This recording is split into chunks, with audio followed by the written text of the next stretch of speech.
Hey, what's up, YouTube? This is Kelly from Ready, Set, Drone and B from DRONR. I'm out here and over there.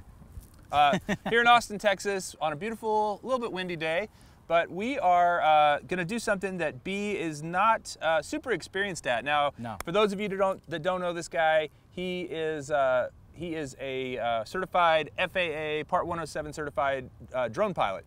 He flies for commercial television, all kinds of stuff. Been doing it a long time. He's awesome with the Inspire. He's awesome with the Mavic. He's awesome with the Phantom. He's awesome with anything that's got a camera and GPS. Pretty much. And he's also an experienced pilot with toy drones. But he hasn't done a lot of FPV with the goggles on. I've done no FPV with goggles on, like zero. You got a buddy, right, who's a great Richard racer? is the man. At Richard, I don't know how to spell that, but he's a drone racer. He showed me he's my first experience with racing drones, and he's awesome. He's the homie. He's one of the top 25 racing drone pilots in the world. He won't say that. I'm saying that. And yeah, he showed me a lot about like his racing drones and how he does it. I was definitely like, I think he even offered for me to fly it, and I was like, nah, I'm good, because I was terrified. But now it's probably bigger too. Yeah, it was way bigger. It was probably it was a 250. Yeah, it was like a like. So yeah, one thing that I told you a moment ago that some people don't know, a lot of times the number in the drone indicates the number of millimeters diagonally from motor to motor. So, from here so this is a 110. I'm sorry. It's usually, I did yeah, that. diagonally. So this is a Walkera Rodeo 110, which I love this little guy. It is one of the smallest, serious, fast FPV drones that I've ever seen. There are some indoor ones. You'd have to be really confident and good to fly this indoors. And by the way, you would want to have prop guards on if you flew it indoors, I think. Yeah. I'm not a big fan of prop guards usually, but indoors you would want to have them. But we're going to fly this guy and give B a chance to just kind of fly around. There's a few obstacles. We're in a big open field. It is a little windy. And also, we are going to test out, or I'm going to test out, these Aomway FPV goggles. These are brand new. These just came out. They have diversity, meaning that they have 2 antennas, and I believe they have 2 receivers, right? So is that what diversity works? That's what I would assume like so. with wireless mics? Yeah, you would have to have 2 different transmitters, 2 different receivers. Yeah. So there's only one transmitter. That's what I'm saying. 1 transmitter and then 2 receivers. So yeah. it just transmits in 2 signals. I think it's just 1 signal. But I think what this does is this takes the better of the 2. That's why you use 2 different types of antennas. Oh, so you've got this flat antenna, which is, I believe, more. Now I'm going to get schooled by somebody out there on antennas. But here we go. This is I believe this is a bit more directional, but stronger. And this is a cloverleaf. There's a cloverleaf under here, and I believe this is not as strong, but more omnidirectional. Got it. And so you have both of them on here, and you get the best of both, and it picks the signal off of whichever one you want. Okay. So anyway, point is that I'm really excited. I've only had these. Actually, this is my first time to fly with them today. I've tested them out at home just to see what they were like, but gonna fly with them. Gonna try and DVR with them a little bit. Yep. And then we've got the trusty old Fat Shark Dominator 2s here, which I've had for quite a while. B's gonna wear those. They're honestly great goggles, and we are gonna DVR with them as well. And the biggest thing for me is these don't have 2 antennas. These just have 1 antenna. So I imagine you might get a little bit more dropout on these than you do on this one. But you know, if that's an issue, if it becomes an issue, you can fly with these. I have flown with this Rodeo 110 with that setup and that antenna, and it does pretty well. What we're gonna do is we're gonna just go through the real quick basics, a couple things on the FPV flying, and then I'll take it up for maybe a lap or 2, and then you take it up for a lap or 2. Sure. Does that sound good? Yeah, sounds great. Okay. So a couple of things to keep in mind with all FPV racers. Number 1, you want to make sure when you plug your battery in. Now this is a tiny little 2S battery because this is a tiny little drone. You want to make sure your battery cable doesn't end up hitting a prop, because I have had before where my battery cable's down here and the props end up getting hit. So, you know, if you got to use some Velcro, if you got to use rubber bands, something to keep it out of the way. Fortunately, with this one, the way it's designed, it's pretty easy because the battery port's right here on top. You plug it in, and this just creates a little loop on top. But there are FPV racers where just be mindful of where that cable is, because it'll creep over and that'll screw you up and you'll crash and whatever. Got it. These things are designed to be crashed, so it's not a big deal. Second thing to keep in mind with your little FPV racer, make sure your battery's cinched down nice and tight, and also just it's a good idea to do a little center of gravity check on these things. Sometimes you'll fly with an aftermarket battery, and you'll find that if it's too heavy in the front or the back, it'll lean forward or backward. These are pretty sensitive to that, so you want to try and kind of get them center of gravity. Now, this is the factory battery that comes with this, and it's perfectly sized. Right. So that's the beauty of it. This little 2S battery fits right where it is, works great. Next thing, if you are super nerdy and you really want your quad to be set up awesome, take it into Clean Flight or Beta Flight, which is software you can plug in. There's a USB port on the side, and it's right here, it says upgrade port, and you can plug it into your computer and you can actually tune a bunch of things. You can customize the radio control, what the switches do. You can customize the sensitivity. Yeah, Richard was actually telling me about that. He was tuning it while he was playing with it. Yeah. So this one's tuned fine. This one flies just fine, and I'm not going to mess with it right now. But I encourage you, if you're going to get into FPV racing, to fly to learn how to use Clean Flight, Beta Flight, and just play with it. Yeah. There's some really detailed stuff you can do that I don't understand, but the basics in it is great, so you can set some things up. And then the last thing I'll say is very important, the camera tilt. So almost all FPV racers have the ability to tilt the camera. Why is that important? Well, just a minute ago I was flying it, and B says, "Hey man, can you go faster?" Yeah. And so I start going faster, and because my camera was tilted kind of down, we ended up looking at the ground because the quad tilts forward. So if you're going to go fast, you're going to want to tilt the camera up more. So what that means is when you're hovering or when you are going slow, you're going to be looking up a little bit more at the sky. But when you go forward, looking straight on. So what would be awesome, Walkera, DJI, Spark, whatever it is if you had a camera that you could have a little adjustment. Yeah, it's kind of like the Porsches on the back when you start going fast. Yeah, and the whale it automatically. comes up. But that's on the wish list. So all of that said. We've already tuned the goggles to the right frequencies. The cool thing about FPV too, if you don't know this, is one transmitter, many receivers. We can as many people as want to watch can watch. And also, I'll tell you one other quick little lesson I learned with my buddy Jason. We were racing. I don't know if I told you guys this story. And I tuned in. We had two quads sitting right by each other. I accidentally tuned into his channel. You told me that story. Yeah. And I took off thinking I was flying, and I wasn't. I was flying, but I was not seeing my drone. I was actually seeing his drone, and so my drone ended up somewhere in the woods, along with our army man over there. Different video. Check it out.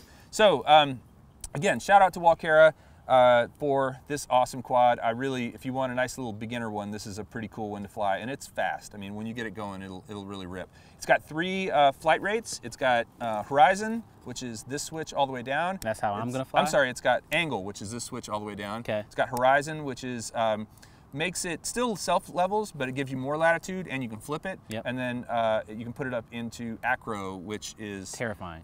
Yeah, I mean, you just have to keep it balanced. Very first quad I ever got was a Blade, and it wasn't self-leveling. Right. It was one you just had straight Acro, which was actually pretty good to learn how to fly on. Yeah. Okay, so you went kind of fast over the different flight modes. So there's Horizon, flight rates. They call them rates. Yep.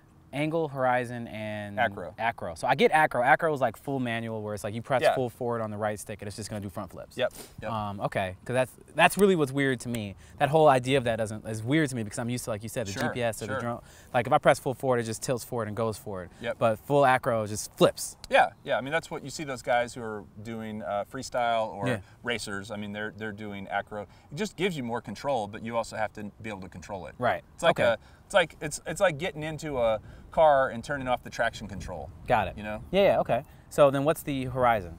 So Horizon is a middle ground. It still allows you to do flips, but you have to push the stick all the way over, and then it will flip, and then it will recover from that flip and continue on. Got it. So you have to push the stick over and let go. You can still crash. You can still, I mean, it isn't very forgiving in Horizon when you do flips, but it is more forgiving than Acro. Got it. Because it gets to a point when you push the stick and it says, oh, okay, he wants to flip. So then it flips, and then if you let go of the stick at the right time, the leveling kicks back in. Got it. If you don't, you could end up, crashing. Got it. And then Angle is just Angle's what most toy drones are. Yeah. And it they're, just stays up as much as you can. But even Angle mode on this thing is still way more aggressive than Angle mode on like a toy drone. Got it. I was gonna say one other thing about this particular quad. This is a ready-to-fly kit. It came with the Devo 7.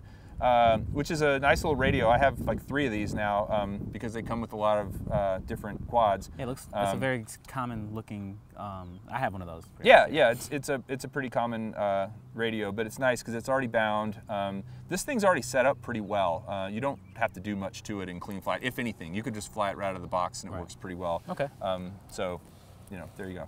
All right, B, so what we're gonna do is we're gonna go ahead and don the goggles. Okay. I've already set them to the frequency on here. Cool. If you do, just a quick tip, if you do end up flying with anybody else, you wanna make sure before you turn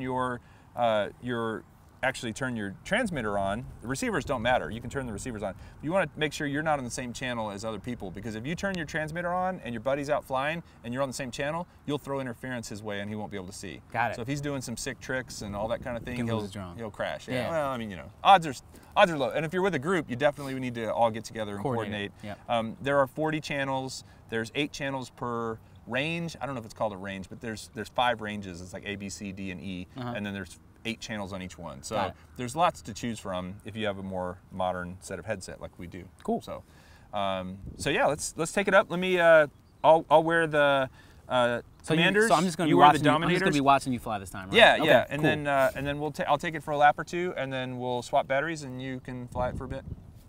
Sounds good. Yourself. You're a brave man.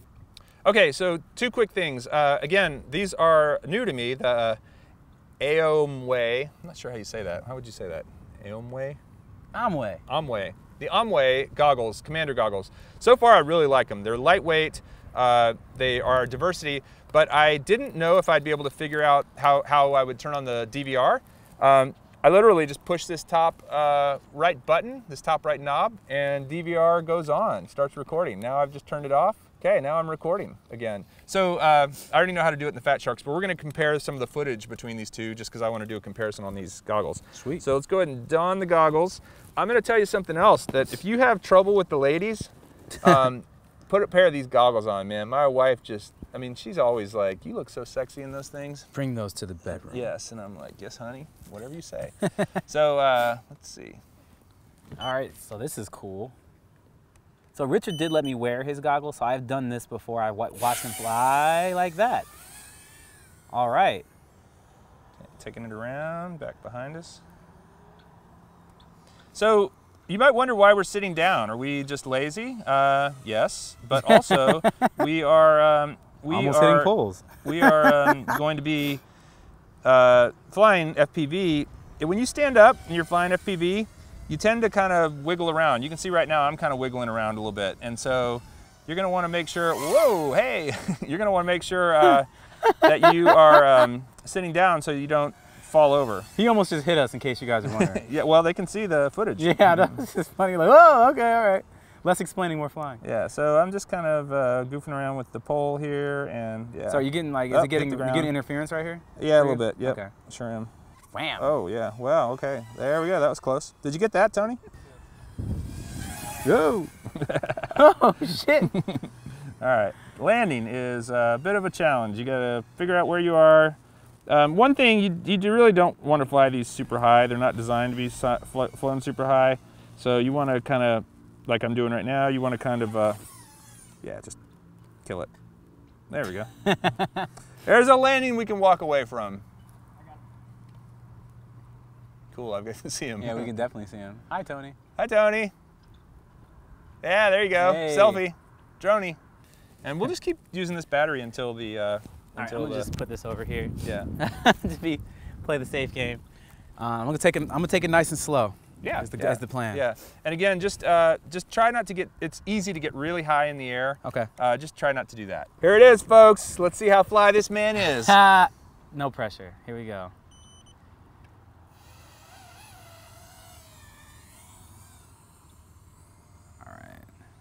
Nice.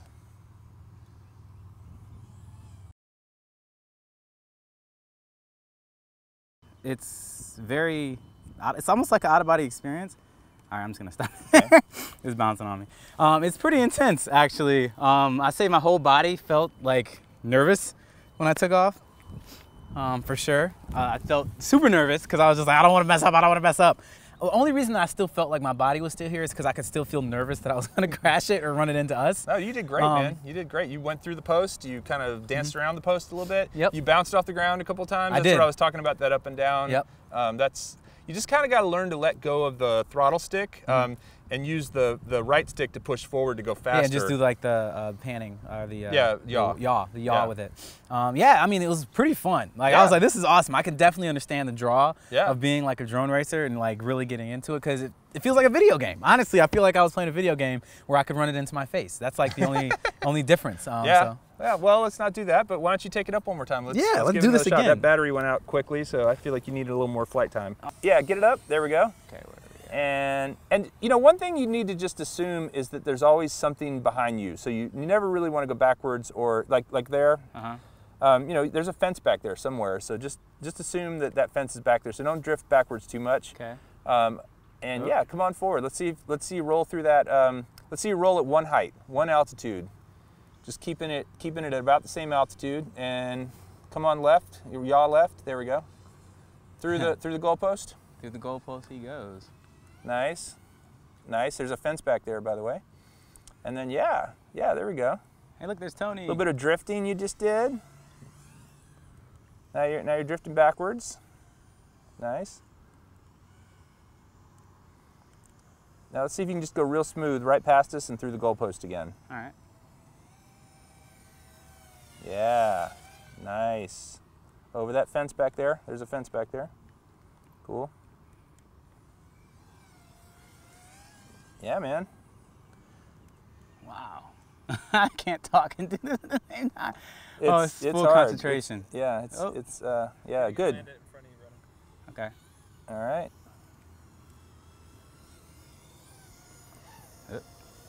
I'm covering my head. Nice, not bad. So we had a couple of crashes, and it's still holding up just fine. Durable little guy. What'd you think? That was awesome. That's what I think. I want one of these because I want to be able to do this and come back and be able to actually compete with you. Yes, I need to practice too. Yeah, I think, both need practice, but I need substantially more. But I'm really happy. Actually, we had a goal. Yeah, the goal is to get me literally through the goal, and I went through it twice. Nice. No, so, you were exceeds expectation. Exceeds expectation. That's my grade for the day? That was your grade, yeah. I love that. All right, cool. So if you want to get into FPV racing, highly recommend this as a starter, the Walkera 110. There's some other great indoor ones that if you want to fly indoors, it's a little easier because there's no wind. Of course, you have things like cats and clocks and wives and stuff that might get in the way. You say wives? Yeah, all kinds of stuff that can happen indoors. But just look for one that isn't, I wouldn't go out and buy something really big and crazy to start with. Start with something small and fairly easy to fly. And I'd also recommend getting a kind of ready to fly kit. If you already have a transmitter or a radio that you can bind with, then great, and you know how to do that, fine. This one came with this radio, so that's cool too. But anyway, great hobby to get into. Glad we were able to do this together. It was a lot of fun. And if you haven't already subscribed to DRONR, do that right now. And if you haven't already subscribed to Ready Set Drone, what's the matter? Do it! Give us the likes and stay fly.